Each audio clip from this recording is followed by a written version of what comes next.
Well, I guess it's about time to get started. This is the wrap-up session, and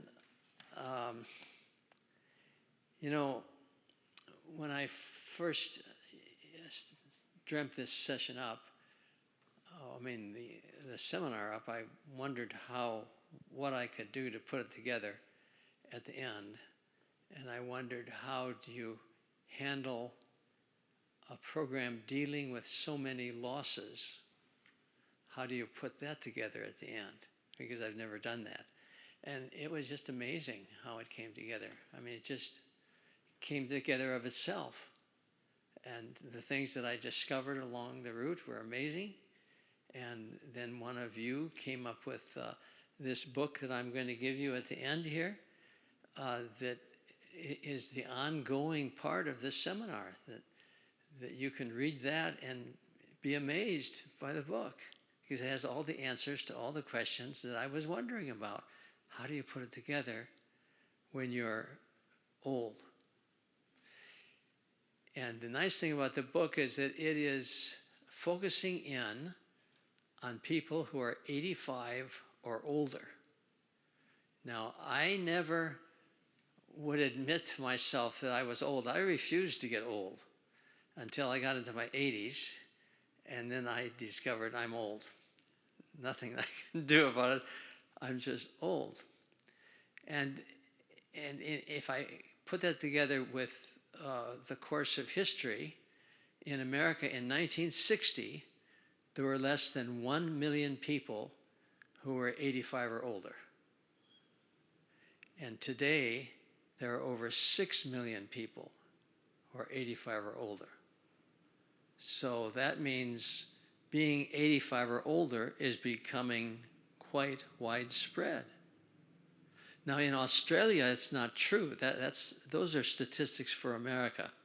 And I don't have the statistics for Australia, but there are only 19 million people in the whole country. And the median age in Australia is generations younger than in the United States. The whole country is a whole lot younger than we are. And I don't know how that works out.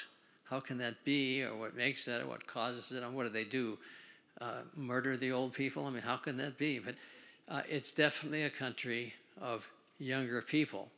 And so the athleticism that I see is carried out by people that are basically young, and I think the definition that we could take from church this morning would be anyone under 60 is young. Those people are out there doing amazing things in Australia. They just take it to be normal to go out and ride the bike 100 miles or whatever it is, and they just think nothing of it. So by way of review, I want to go over the 7 major losses that we discovered from growing old. The loss of physical abilities, where you can't do what you used to do. I mourn the loss of my ability to walk like I did. I was a great hiker. I backpacked and hiked. I can't do that anymore. I can walk a half a mile, but after that it's so painful that it's no fun anymore. I just can't do it. The loss of kingdom we talked about, and that was the first thing that I noticed as I was growing older, because people complained about it. I would meet a man who had nothing to do as he retired, and he was so miserable. He had given up his kingdom, so to speak. He had given up his job, his sphere of influence. And we all have a sphere of influence, whether we're male or female in life.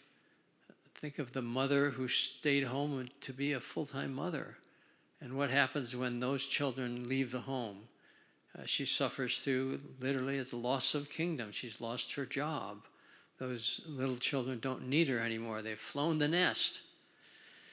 So we all face it in one way or another. And then the loss of our minds, the affliction that comes from old age.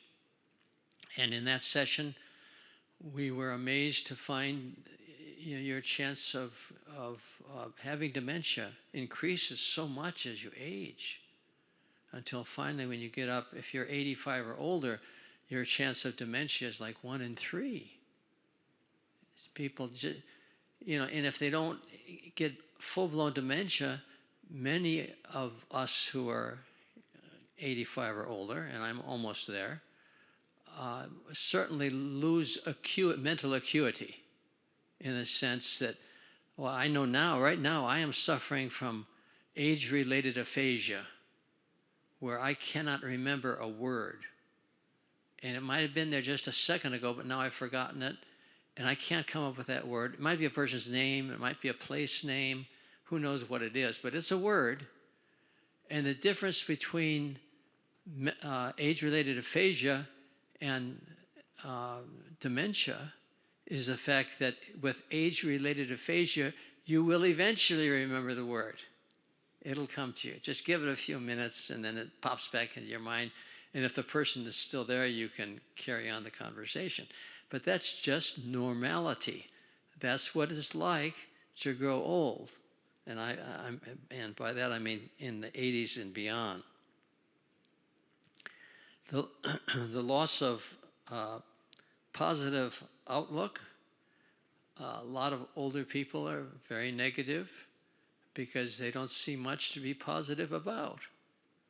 And that's where our social network is important, to keep us grounded, where our friendships bloom, where it's really important to share love with family members. And we'll talk about that in a minute. The loss of intimacy, and we had a session on the loss of intimacy.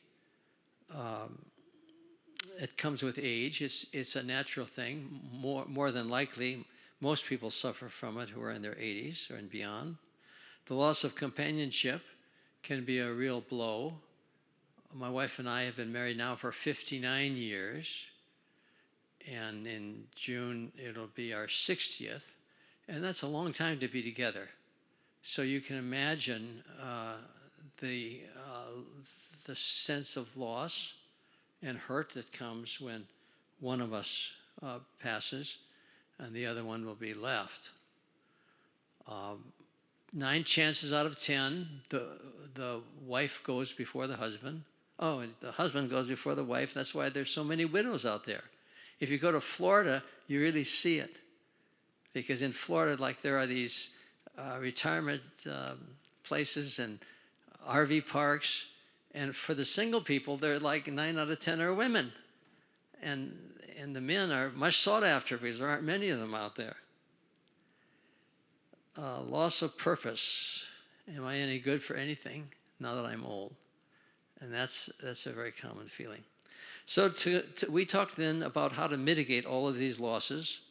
One, have a program of physical exercise, and that really makes a difference. And number 2, learn to define ourselves by other means than what we did in life, and certainly don't allow age to define us. That's a real important one. Just because you're old doesn't mean you have to sit there and act like an old person. And so to give you, let's see, where is it? I'm getting old. Here it is. So to give you an idea, I want to read to you a story that I wrote when COVID just started. And it's called Don't Let Your Age Define You. Just 3 weeks before citizens in California were ordered to self-isolate, we were in Florida participating in a senior games. It was a beautiful, sunny, and warm Florida morning as we made our way to the swimming pool where I had signed up for 6 events. In senior games, I compete against men in my own age group, which is 80 to 84. For a few wonderful hours, I forgot that I was an old man with a variety of aches, pains, and medical conditions. It was just like rolling back the hands of time. Just before we left for Florida, I had managed to pull a muscle in my back, and I was unable to bend over, so I could not go off the blocks. instead starting in the water. When they called the 50-yard freestyle, I jumped into lane 4 and held onto the wall, waiting to start. I was seated second out of 5 competitors. The guy in lane 5 had a faster seat time and was starting from the blocks. I was really going to have to move to beat him. I hoped that I could do it, but that was all that I had. Now, I learned years ago in my military officers training that hope is not a plan. And that is correct. But hope can be a driving force used to overcome the obstacles of life. Towering over me and high on the blocks, my competition was poised to unwind like a spring, while I could only push off gingerly from the wall. Not too hard. I needed my back to last. And what did it matter, after all, if he did beat me?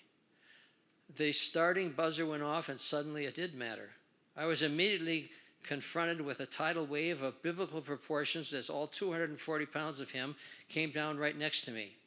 When I could see again, he was half a body length ahead of me. I hoped that I could make up the distance, and make up the distance I did. We were now swimming head to head. One thing that you need to know about senior swim meets is that they are kind of boring. Lots of people spread all over the lanes with little excitement. But once in a while, 2 swimmers will be evenly matched and will fight it out stroke for stroke, pounding their way to the finish line with as much urgency as any Olympic swimmer. That's exactly what was happening, causing undue excitement among the spectators. The oldsters jumped to their feet, shook their canes in the air, and roared their approval. A crowd of gray-haired admirers lined the edge of the pool and shouted encouragement as 2 80-plus-year-olds thundered down the lanes, each trying to beat the other. Everything was going fine from my perspective. I was surprised at myself for keeping up with him, but then I realized that I was literally going to hit the wall. Because of my back, I would be unable to flip my turn, and that would cost me about half a body length. It did. Now I was looking at his belly button when I turned my head to breathe, instead of at his head. The 50-yard freestyle is a very quick race. It's down and back in less than a minute. So I had less than half a minute to do something. I immediately employed the method taught to me by my world-class coach, Jason Bradbury. When faced with having to go all out, the tendency is to tighten up, causing the swimmer to slow down.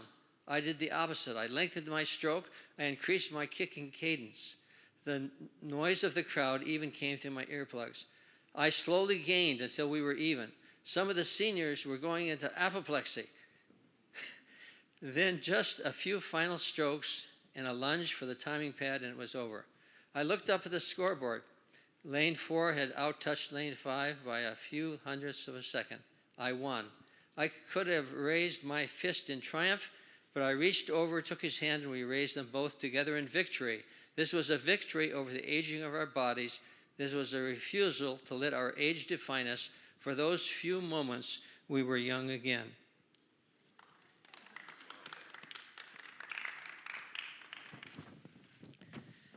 So there are things that we can do, actions that we can make that really help us to avoid falling into the trap of letting our age define us.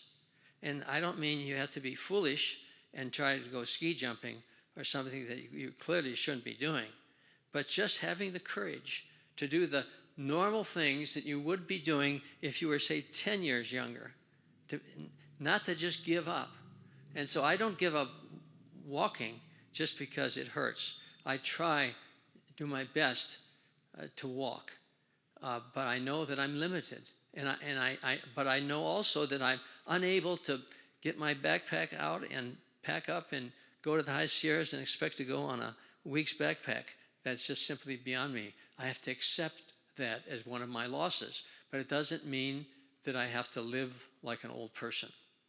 So those are things that help us to mitigate these feelings that we have. Number 3, keep our minds active by whatever means, and we looked at lumosity, a rather controversial or somewhat controversial method on the internet. But if you tried it, you know from the feeling you got in your brain that, wow, that was like weightlifting. I can really feel it. Doing things, having responsibilities, church is wonderful because you could actually take on some responsibility, and then you have to use your mind for that, and that helps to keep you young. Stay connected to stave off depression. If you are alone, live alone, stay alone, keep alone, you'll get depressed. You can't allow that to happen. And my mother, when she suddenly was alone, discovered how important it was for her to have a dog. Because she always said to me, he's not a person, but he's somebody. Look for intimacy in new ways of becoming close to people. Use social networking to get ahead of loneliness, and use our faith to give us purpose. And then there are two needs that we all have to take care of. And last month we talked about the first of those two needs, and that is the need to deal with the accumulation of things in our lives, the accumulation of our estate, our last wishes regarding what's going to happen when we pass away.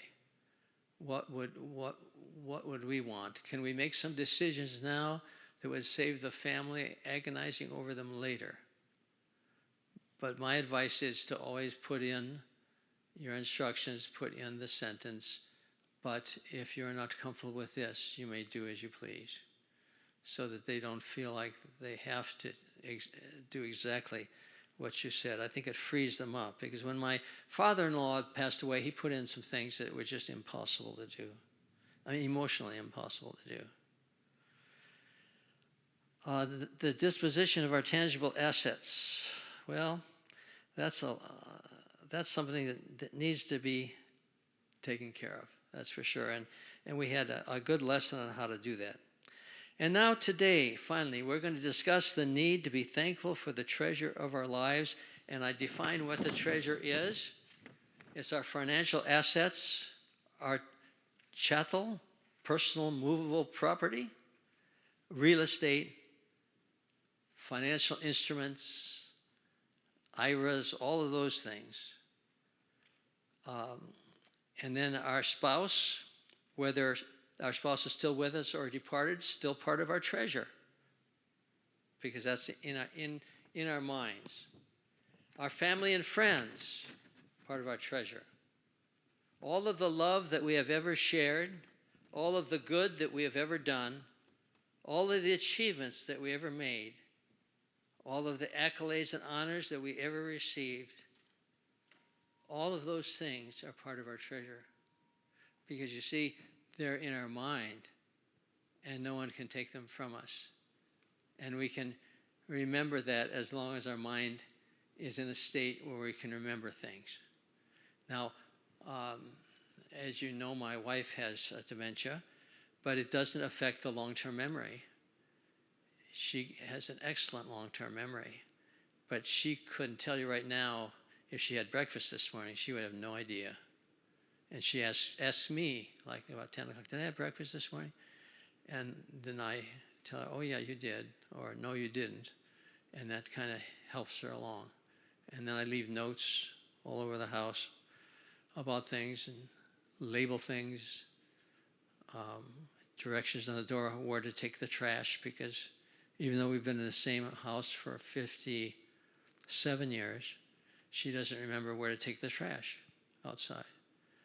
So our treasure then surrounds us, and we're just completely encompassed by all of these things that come to us at the end of our lives.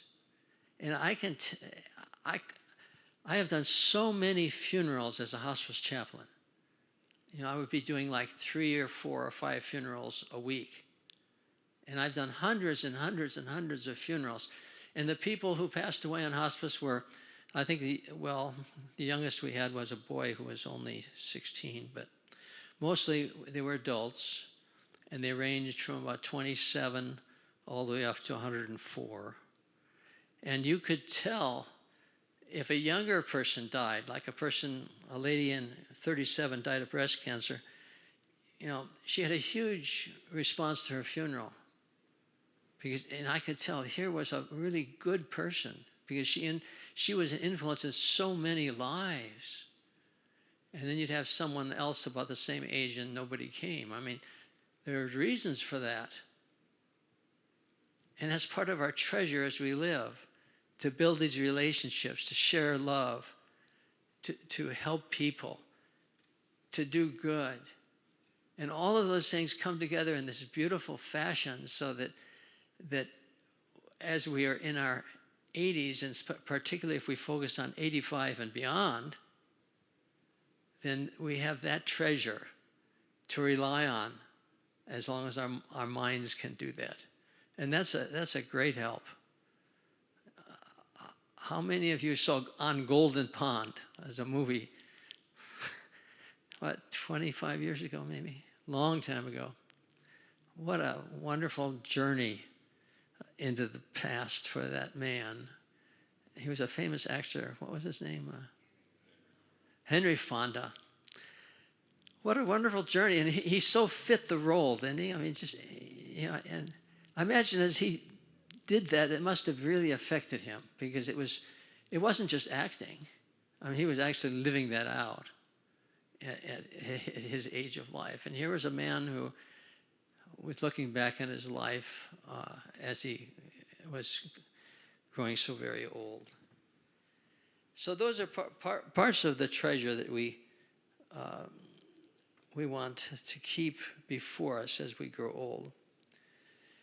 Well, by seeing how utterly blessed we have been, we can be happy.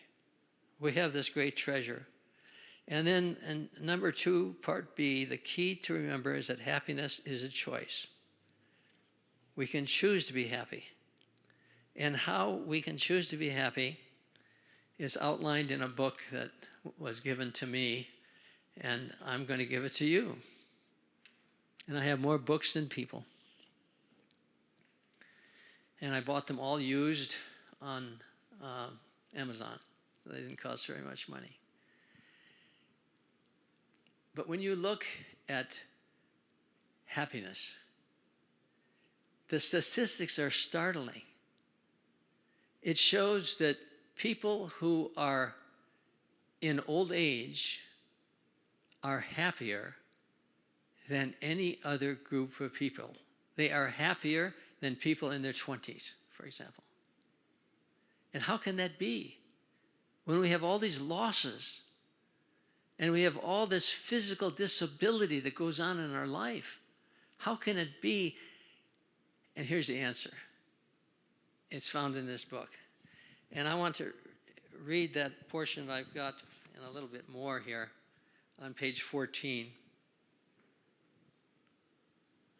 The good news about getting old is that there is good news.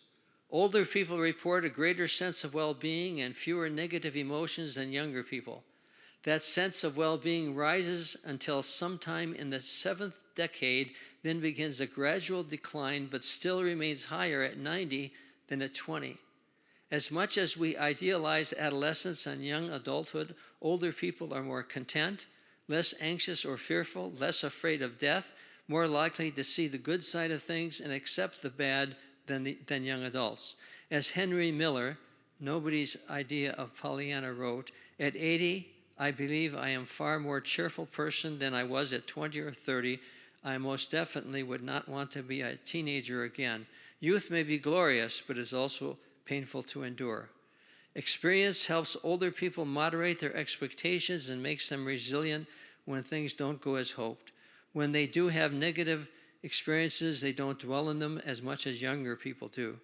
Researchers call this the positivity effect. It's a puzzle. How can people whose minds and bodies are in decline, whose best years, as we have come to think of them, are receding into the past, feel better about their lives than people with the world in front of them? Don't they know that their lives are shot? Or what do they know that the rest of us don't? And it's all in this book. It's just a marvelous book. This book is a result of this journalist, and he's a good writer, that this journalist, starting this project over an 18-month period to interview 6 of the oldest of the old. They're all 85 or older, most of them in their 90s. And he went to see them regularly and visit with them and talk to them. And this is what he came up with. And this was on the bestseller, New York list of bestseller books for weeks and weeks. It's just excellent. I gave a copy to Pastor John, and he just said to me last week what a big bang he got out of reading this book. It's good for people at any age to read, but particularly people who are older. So I have enough to place one in each of your hands, and it's my gift to you. I don't need any money for it. I don't want any money for it. They just cost a few dollars. And to know that you have this treasure in your hands that you can read, and the enjoyment that you're going to get from reading it is all the pay that I want. So do you have things that you would like to say now?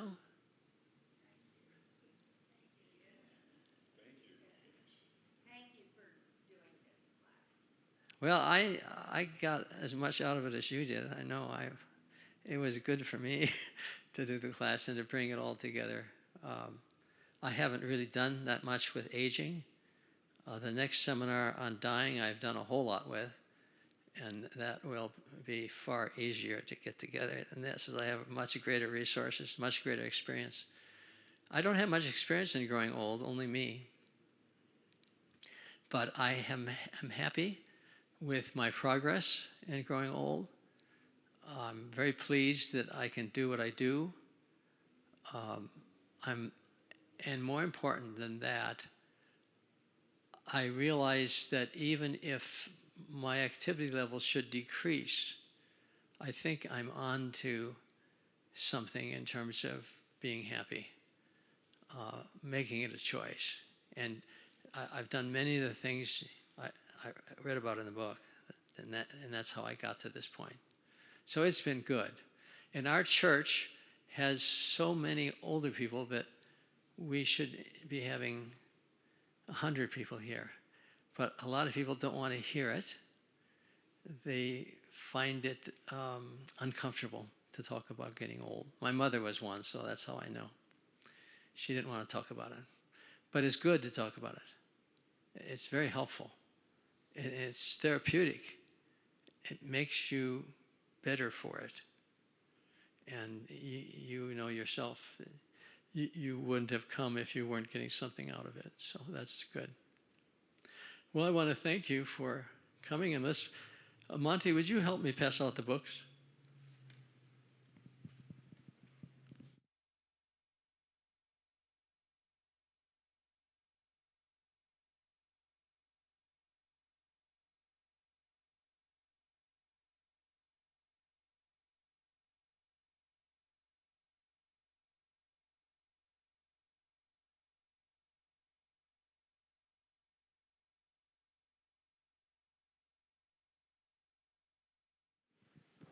Thank you. I just want to share that there's a book called Tuesdays with Maury. Have you read that book? Yeah, and that is very similar to what he's talking about, that he's on the process of dying. He was a professor at a university, and one of his students saw him on the screen on TV giving a talk on a big show that he's dying and how he's living. So the student from another state, he wanted to go and see him, that he was his professor when he was student. And he go and met, and he made a plan that every Tuesday he's going to fly and go and visit and spend the time, half of the day, with him chatting and talking. And this book is very small, paperback, and every Tuesday he will give him some wisdom of his life, like you are doing with us. And it's a beautiful book, small book, and you just kind of just feel the energy, like you feel like I'm there. Repeat the title. Tuesdays with Maury. Tuesdays with Maury. Yeah. Yeah, I think they made the movie. I didn't see the movie. I read the book, and I feel like reading a book, we get more out of it because the feeling and things which cannot be expressed physically on the movie, so we lose a lot of the essence that the book carries. So you will enjoy reading. Okay, thank you. That's all I. And also, I want to share that in last month or so after my birthday, I just started feeling my body is declining. You know, I'm 82, and I can feel it that every day I get up, I find a new symptom of old age. I'll pick it up. And so I'm preparing myself and I'm accepting and I'm preparing my family and all my friends and all my classes that I give that I'm ready to go. And here is my responsibility that I'm doing. I'm distributing in my classes, getting new teachers ready. So when I cannot do, they will step in and my class won't discontinue. It will be go on. And I'm preparing my family, and also I'm preparing my lawyer. I'm seeing her on Friday to make that my estate is all prepared.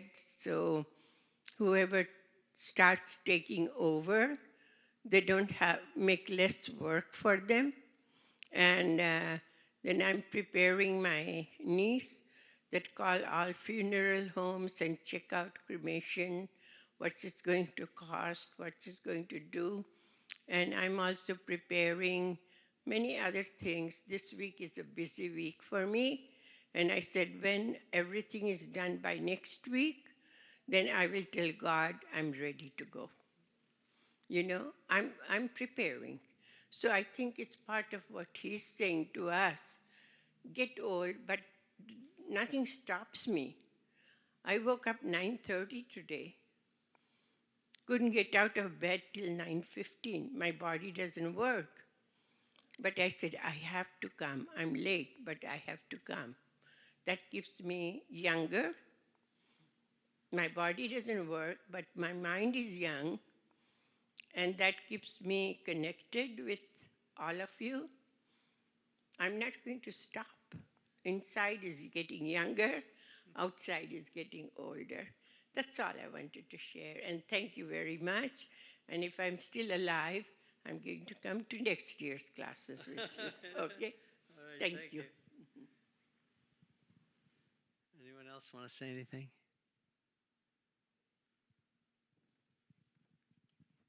I just wanted to mention that the LA Times has had a series by Steve Lopez on aging that has been pretty interesting and insightful.